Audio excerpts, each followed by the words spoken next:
queridos alunos, vamos dar continuidade à nossa quarta aula, né, da disciplina Metodologia Científica. Nesta aula, iremos trabalhar com a estrutura dos trabalhos acadêmicos e a formatação de trabalhos científicos segundo as normas da ABNT. Então, desde a terceira aula, a gente já trabalha com essa normatização da ABNT, como as citações e as referências. Agora vamos ver essa estrutura, né, e essa formatação que elas nos colocam e que a gente deve aplicar, né, nos nossos trabalhos acadêmicos. Entre eles, a gente pode colocar não só o projeto de pesquisa, não só o artigo, mas também os textos técnicos, né, as resenhas, os resumos também é bom a gente pegar e já começar a colocar em prática. Então, inicialmente, as normas da ABNT, eles colocam como é que deve ser feito, né, elaborado o trabalho acadêmico, né, essa estrutura e essa formatação. Então, inicialmente, um papel branco, o formato do papel branco, né, A4 e a impressão na cor preta, com exceção nas ilustrações, nos gráficos, então você coloca colorido.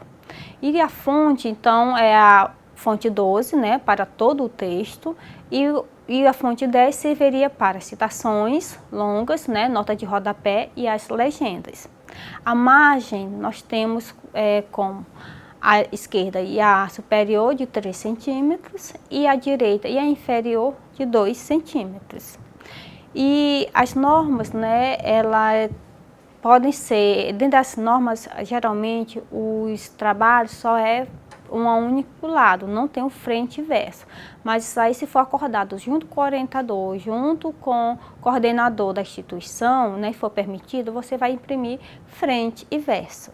Mas para isso, né, até para esse anverso e o verso, a ABNT coloca umas certas normas que você tem que estar atento. Então aqui, dentro como foi falado, a impressão no verso não é obrigatório. Então, será de comum acordo entre o orientador e o coordenador da pesquisa, né, da instituição. E aí nós temos a parte do averso, né, que é a frente. Então, aí nós temos aqui, então, esquerda e superior de 3 centímetros, a inferior e a direita de 2 centímetros. Se houver o verso, você vai colocar superior e direita 3 centímetros, inferior e esquerda 2 centímetros. Aqui nós temos exemplos, né, das margens. Então, aqui está colocando dentro da, né, folha de rosto, da parte do sumário e a parte mesmo do texto escrito, que é o textual. Aqui você observa, né, como é que deve ser feito. Já em relação à paginação, né, a ABNT coloca que a contagem deve ser sequencial a partir da folha de rosto. Então, a numeração deve ser visualizada depois da primeira folha da parte textual, né, parte da introdução. Então, algarismos arábicos devem ficar no canto superior direito da folha a 2 centímetros da borda superior. Na frente da página, a numeração deve ficar no canto direito superior, no verso da página no canto esquerdo superior. E de acordo ainda com a norma, vale lembrar que a parte pós-textual, a numeração também deve contar. Que seria o que esse pós-textual? As referências, os anexos e os apêndices. E aqui um exemplo da página, né? Então, nós temos a capa, nós temos a folha de rosto e temos o sumário. Então, aí já posso contar a partir o quê? Da folha de rosto. E tem uma parte textual e tem uma parte pós-textual. E aqui, né, distribuição das numerações. Então, onde é que deve estar, né, do verso em anverso e aqui mostrando a página, né, e os centímetros. Em relação ao espaçamento, o espaçamento do texto deve ser de 1,5.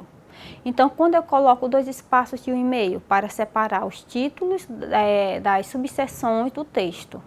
E o espaço simples, como já foi dito, eu tenho o quê? Citações longas, notas de rodapé, referências, a legenda das citações e tabelas, a ficha catalográfica do trabalho, a natureza do trabalho, que é o objetivo, o nome da instituição, que é submetida na área da concentração. Quando é que eu vou utilizar 2 espaços simples para separar as referências entre si? Então, as referências têm espaço simples, mas separar de uma para outra, eu uso 2 espaços simples. E aqui, né, a parte de espaçamento. Então, tem a parte do sumário. Então, do sumário tem o título, daí dou espaço de 1,5 para colocar já, né, os itens do sumário. Aí o outro aqui já tem uma parte da escrita, né? Tem um título, né? Então já vou começando a escrever o texto. Nesse exemplo aqui está bem, demonstra, né, esse espaçamento. E como a gente deve colocar no título, isso nas seções e nas subseções. Aqui também mais uma vez, né, quando eu tenho uma capa dele, né, como é que se coloca a capa de um trabalho de acordo com o espaçamento. E aí, como foi dito, né, a parte da numeração, que é um ponto à parte, que eu tenho que observar. Então, tem o quê? Dentro do sumário, eu já coloco como é feita a seção primária, secundária, terciária, quaternária e quinária. E a partir daí eu tenho que reproduzir durante o textual, dentro da introdução, desenvolvimento e as conclusões. Então, a seção primária, como está aqui até o exemplo, eu coloco letra maiúscula em negrito. Quando eu uso a seção secundária, seria maiúscula sem negrito.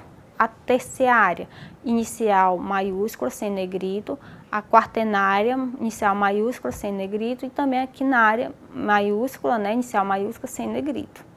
E aqui nós temos um exemplo. Por exemplo, o terceiro item. Então, estrutura do trabalho. Então, eu tenho aqui que é a primária. A segunda, né, a parte pretextual, que nós temos a parte secundária, aí eu tenho a parte terciária, né, já o 3.1.1, então tem e as demais, até o exemplo de capa, todas iniciam com letra maiúscula, mas o restante é minúsculo.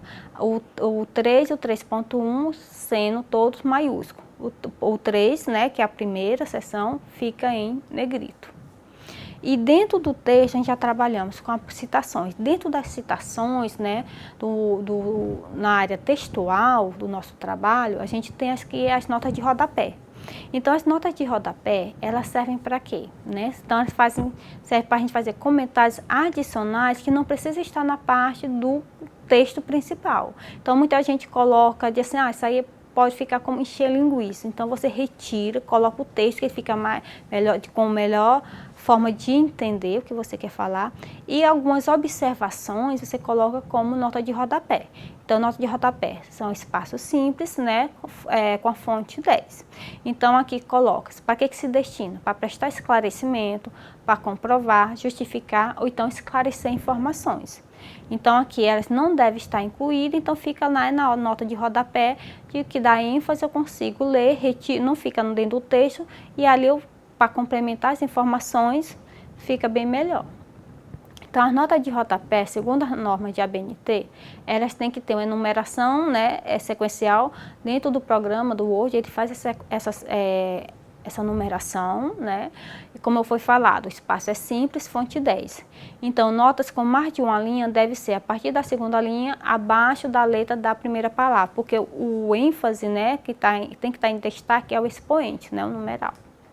E aqui nós temos exemplos de nota de rodapé. Então, aqui no texto, né, que eu coloco, aí eu faço a citação e está aqui o numeral 1. Esse 1 significa o quê? Eu estou dando uma informação, que é informação verbal, mas eu não coloquei dentro do texto. Eu coloco como nota de rodapé quem foi que pegou e deu essa informação. No caso aí, Marcos Antônio Zago, eu coloco do que se trata, uma entrevista na íntegra, encontra-se transcrita, né, no apêndice A deste trabalho. Então, não ia colocar o apêndice A aí no texto. Eu coloco essa observação e com qualquer coisa eu vou até o apêndice A e verifico. Um outro exemplo, né, tenho aqui um autor, coloquei dentro da citação, dentro do texto mesmo, Singles cita Thompson. Quem é Thompson? Aí eu coloco lá a referência dele, né? Então, eu coloco porque ficou como uma citação de outra, né, que é o Apud, então é uma citação de uma outra obra. Eu utilizei do Single, que é de 2011, e eu não tive acesso a do Thompson, de 1998. Então, eu coloco uma informação da obra do Thompson.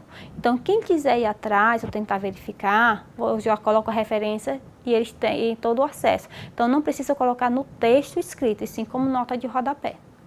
E um outro exemplo que nós temos, né, é já a parte de explicar. Então aqui, ó, exemplo, comportamento liminar correspondente à adolescência vem se constituindo numa das pesquisas universais, como esta, por exemplo, expressa no Estatuto da Criança e do Adolescente.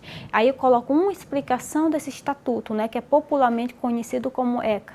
Então eu estou dando uma explicação sobre a lei, então isso aí não preciso colocar no texto. Então dentro do meu corpo, né, do minha produção textual, ela fica mais limpa. E dentro das notas de rodapé eu consigo explicar, né, explanar mais ainda, dar alguma informação que se eu colocasse no texto ficaria muito complicado, muito difícil, né, até do entendimento do leitor. Então, nós já estamos encerrando, essa aqui é a nossa última aula, né, a 4, que a gente fala sobre essa estrutura das normas da ABNT para a elaboração dos trabalhos acadêmicos. Trabalhamos desde o início das nossas aulas com o tipo de pesquisa, né? Quais são os tipos de pesquisa, quais são os tipos de conhecimento que nós temos, que é ciência, da parte de uma estrutura de um projeto de pesquisa, de um artigo, de um texto técnico, né? Quando é necessário, quando você vai elaborar esses textos técnicos. Trabalhamos agora nessas duas últimas aulas a ABNT. Então a ABNT ela se faz importante para ser utilizada pelo acadêmico dentro dos seus trabalhos, que vai ter o melhor entendimento, né? Melhor uniformização dos trabalhos. E o professor, como qualquer outra pessoa que for ler o seu trabalho, vai conseguir assimilar, a entender, porque já tem o conhecimento da norma da ABNT.